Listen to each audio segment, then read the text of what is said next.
policies are hurting the U.S. economy by a margin of 22 points.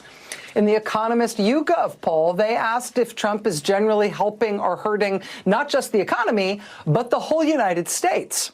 Since Trump has been back in office, have his actions as president helped the United States or hurt the United States? The American people say Trump has hurt the United States, and they say it by a 24-point margin. And it's not just ABC, Pew, YouGov, and Fox News. Trump's terrible numbers look identical to the ones in the new New York Times Siena poll, too. Voters see Trump's use of power as overreaching. And then it's just a litany of all the things Trump has been trying to do and how much the American public hates all of it. Do you support or oppose Trump withholding funds from universities? Oppose by a 25-point margin. Should Trump be allowed to impose tariffs without authorization from Congress? No, by a 33-point margin. Should Trump be allowed to eliminate programs enacted by Congress? No, by a 33-point margin. Should Trump be allowed to deport legal immigrants for protesting against Israel? No, by a 46-point margin. Should Trump be allowed to send U.S. citizens to that prison in El Salvador, like he's been threatening to? No, he should not be allowed to do that by a 63-point margin. Should Trump be allowed to ignore an order from the United States Supreme Court? No, by a 70-point margin. When you are losing polling questions about stuff you've said you might want to do or stuff you're trying to do, when you're losing polling questions like that by 40, 60, 70-point margins, we're pretty close to something that looks like a national consensus view in this country. And the view is no. No. According to Trump, he was given an unprecedented and powerful mandate, which he believes justifies his regressive and destructive moves. Right. First off, not only did Trump not win with the mandate, he won the popular vote with 49.81% to Harris's 48.34%. And second off, it's incredibly apparent with all of this polling that Americans are starting to stand up and say, No! God, please, no! No! No! No! Do you approve of how Trump is managing the government? No. Do you approve of how Trump is managing trade? No. Do you approve of Donald Trump's executive orders rolling back DEI programs in the federal government? No. Do you approve of Donald Trump on the economy? No. Do you approve of Donald Trump and his handling of the Russia-Ukraine war? Nope. Do you approve of Donald Trump's handling of immigration? No. Do you approve of Donald Trump's treatment of the Kilmar Abrego Garcia case? No. By a 21-point margin, no.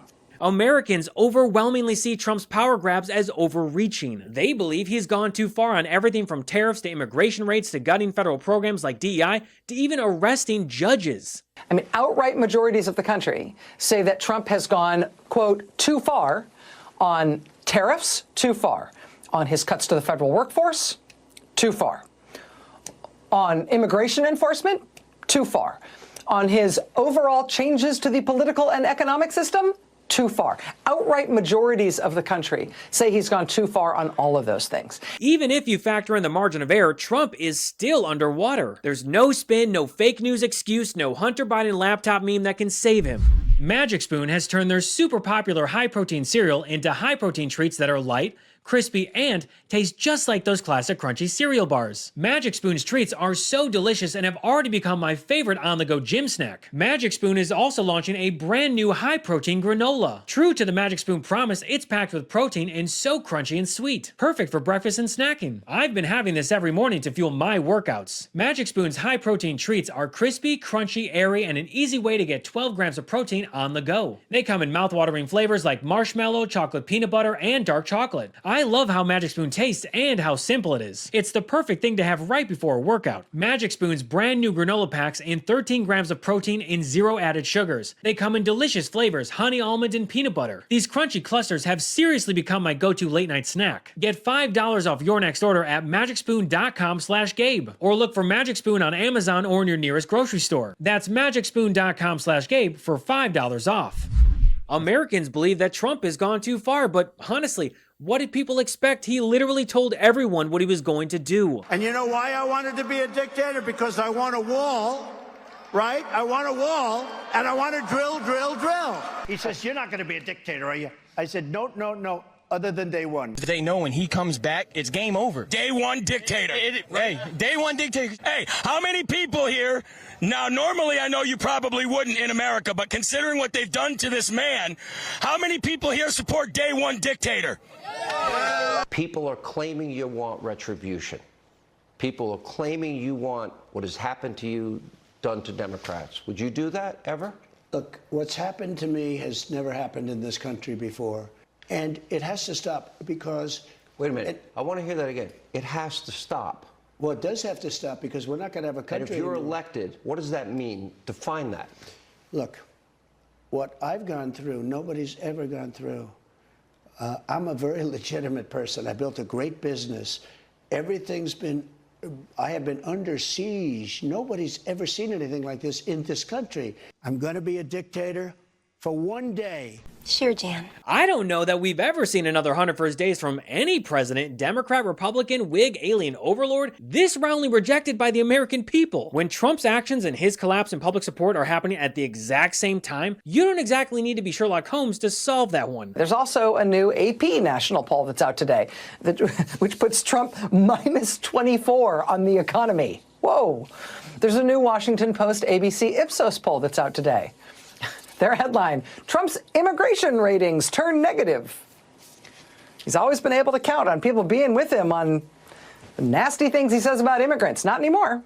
People are not with him on immigration anymore. The thing he can always count on having a positive approval rating on, not anymore. So 100 days in, record low approval, and the national consensus that's brewing is a resounding no to Trumpism. Now, it's unfortunate that it took Trump actually being back in office for some people to finally see it. He's a con man, a failed businessman, and an absolute fucking moron. But hey, it's that kind of moron who creates problems for himself, like hiring Pete Hegseth as his Secretary of Defense. Pete Hegseth is a problem for Donald Trump. And the way we can see this pretty clearly is, you sort of set the baseline level that you'd expect in terms of popularity in the Trump administration. That's Trump himself. He's at minus 5 points on net favorability. Not so hot, but not terrible. Look at where Pete Hegseth is. Way underwater at minus 14 percentage points, nearly 10 points below where Donald Trump is. If Trump is par, Pete Hegseth is way off the reservation at this particular point. So much more unpopular than you would expect of the average cabinet member. And indeed, Pete Hegseth at this particular point is the least liked cabinet member in Donald Trump's administration. In fact, he is the least liked Secretary of Defense. You have to go all the way back to Donald Rumsfeld back at the end of the Bush administration to find a Secretary of Defense who is less liked than Pete Hegseth is currently. Hegseth, by the way, is not the only Trump loyalist dragging him underwater like a concrete boot. Another fan favorite? Elon Musk, the guy who promised government efficiency and instead brought us mass layoffs and cutting Ebola prevention. I think if there's one thing we should be taking away from the results in Wisconsin and the polling that we have from Wisconsin and national, if you are a Republican candidate running in a swing state, you don't want Elon Musk anywhere near you. Yes, maybe you like the money, but you do not want his presence in your state. Why is that? Elon Musk, simply put, is an unpopular guy. He is political poison. Look in Wisconsin, his net favorable rating, minus 12 points, 12 points underwater. That is an even worse number when you look nationally. Look at that. It's minus 17 points. So if there's one big lesson to take away from Wisconsin is Elon Musk does not help Republicans when he shows up. If anything, the data suggests that he hurts them. Yeah. Crazy. Turns out putting Pete Signal Chat Hegseth and Elon efficiency means firing everyone Musk in charge of your government doesn't exactly inspire confidence. Trump is on a downward spiral and he's bringing the whole party down with him. If the House GOP is under any illusions that Donald Trump's fall in the polls won't bring them down as well, they are living on Fantasy Island. What are we talking about here? Let's take a look at the generic congressional ballot. Democrats versus Republicans. We have 3 polls out within the last few weeks. What do they all show? They all show the Democrats up by 2 points in the CNBC poll. The Fox News poll that was out on Friday, look at that, Democrats up by 7. The New York Times poll that was out this Friday as well, but Democrats by 3. And keep in mind, the House GOP won the popular vote back in 2024 by a little less than 3 percentage points. So when you see 3, 7, 2, averaging 4, that is a tremendous shift. That is a shift of 7 points from the November 2024 elections away from the GOP to the House Democrats. Donald Trump dragging down the House Republicans. Where are we seeing this shift in a most pronounced